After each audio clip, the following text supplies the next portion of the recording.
Welcome to another video from Chapter 11. This is on the goodness of fit again, and this is an example problem. So we're looking at on-time performance of airlines according to a Bureau of Transportation. On-time performance by the airline is described as follows. The particular action, it can be on time, delayed due to the National Aviation System. It can just be arriving late, or it could be because of weather or some other circumstance. Records of 200 randomly selected flights for a major airline company showed that 125 planes were on time, 40 were late due to weather, 10 because of the National Aviation System, and the rest were just arriving late. Those are what we call observed values.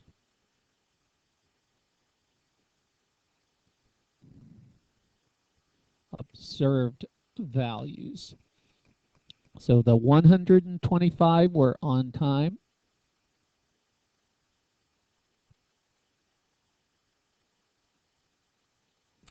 The 40 were delayed due to weather. So that's down here.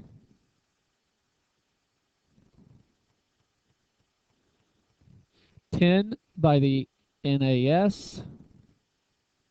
And so the rest of the 200 were due to just arriving late. And that's 25. So that's a total of 200. Now to get what we call the expected values.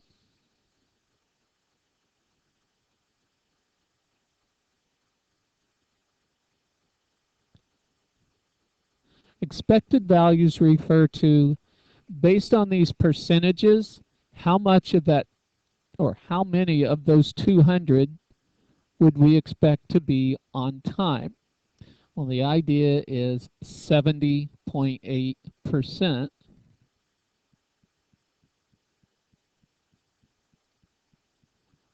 of those 200,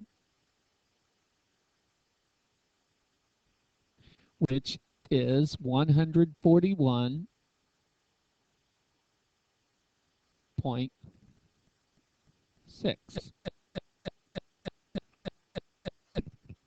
For the navigation, National Aviation, 8.2% will be 16.4.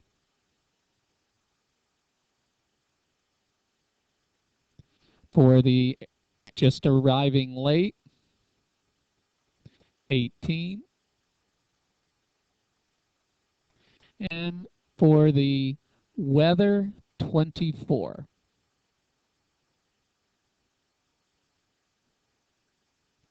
So over on the left, our observed values. On the right, our expected values.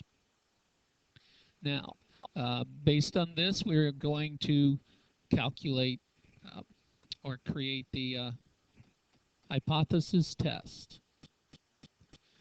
For a goodness of fit, your hypothesis statement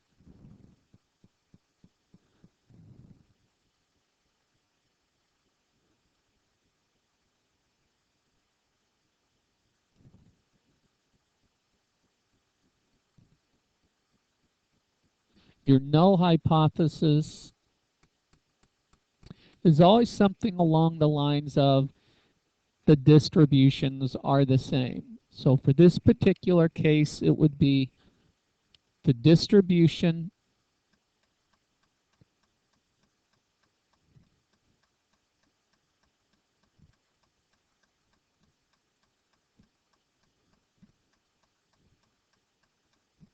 of arrival times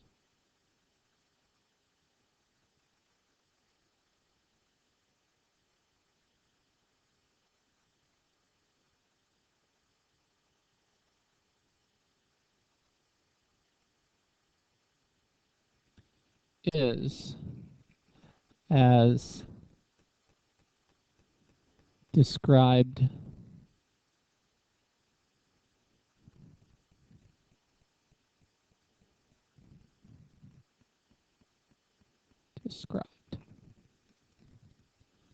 by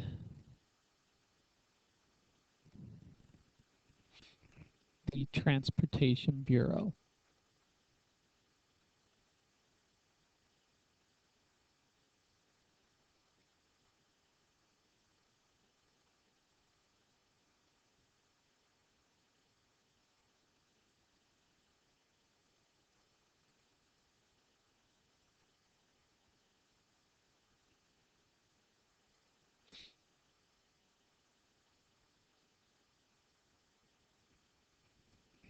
The alternative is that they are not.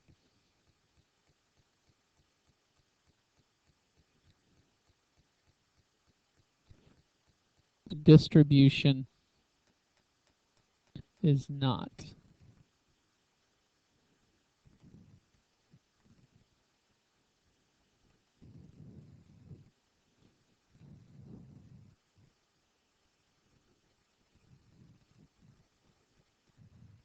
As described.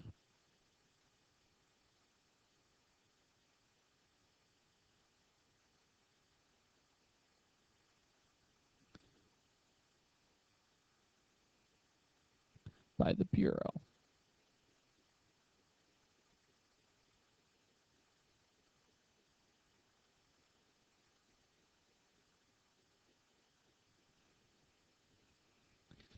And the second one would be the claim, because they wanted us to test this. So that would be our hypothesis statement. We would have a significance level that was given to us.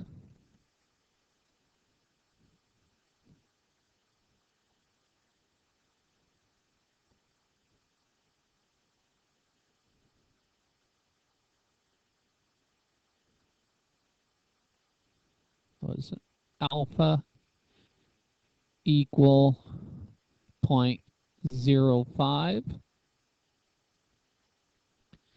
For our critical value then,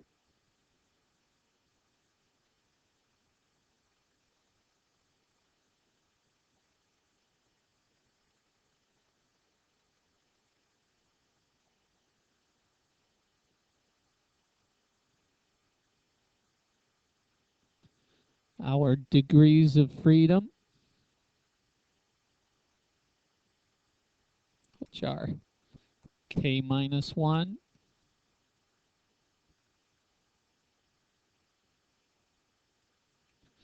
for this particular example, would be 3. So our chi-square score, going to that table, we are at the 5% significance level and 3 degrees of freedom. So 7.815.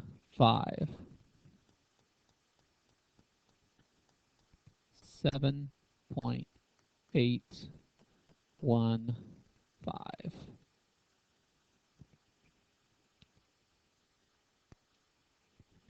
Continuing, we need our test statistic.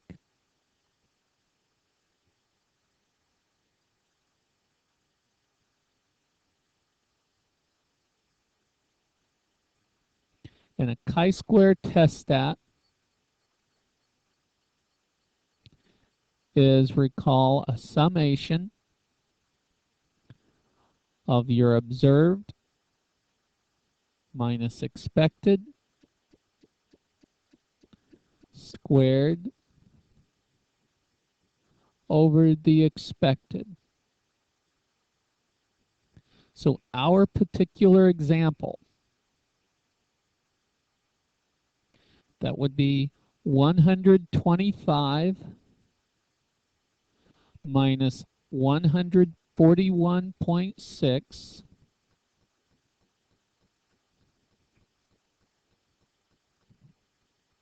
squared squared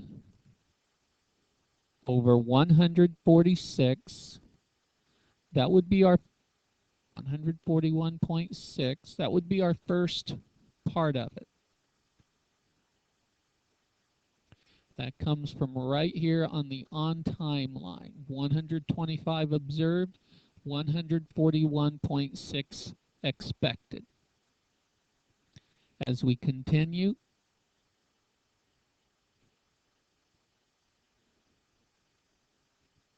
ten minus 16.4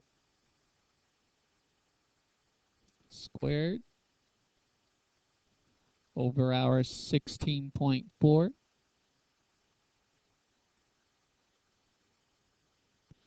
plus 25 minus 18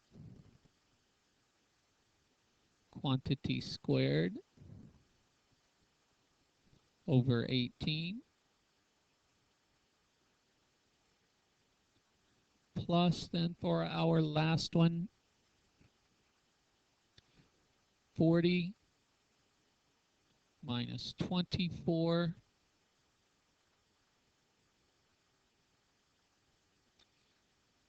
quantity squared over 24,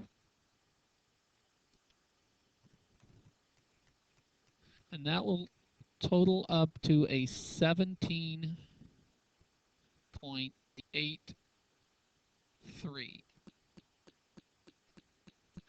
And if you check that out on our chi-square graph,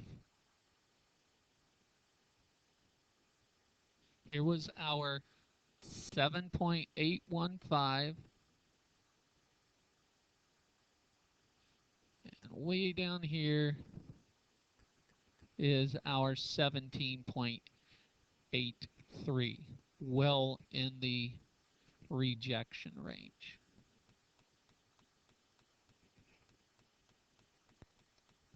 So to finish out, we reject H sub 0.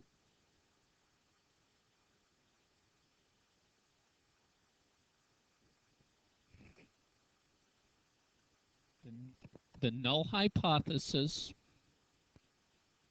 and remember the null hypothesis was that they are the same as described, rejecting that, so the evidence does indicate that it's not as described.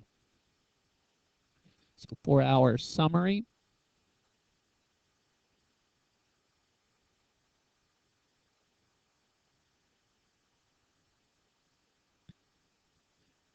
there is sufficient evidence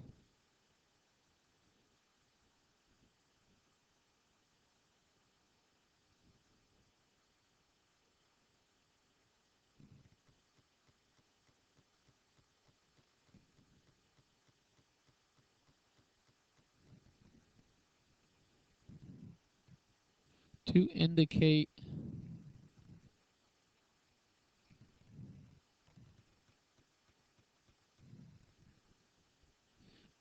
the distribution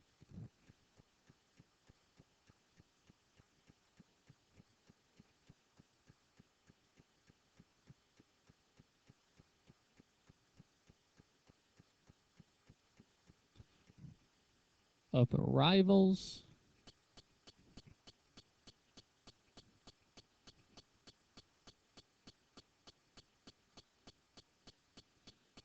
differs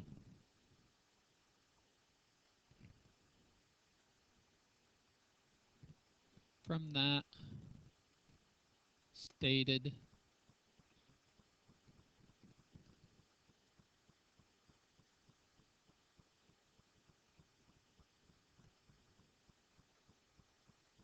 by the Bureau.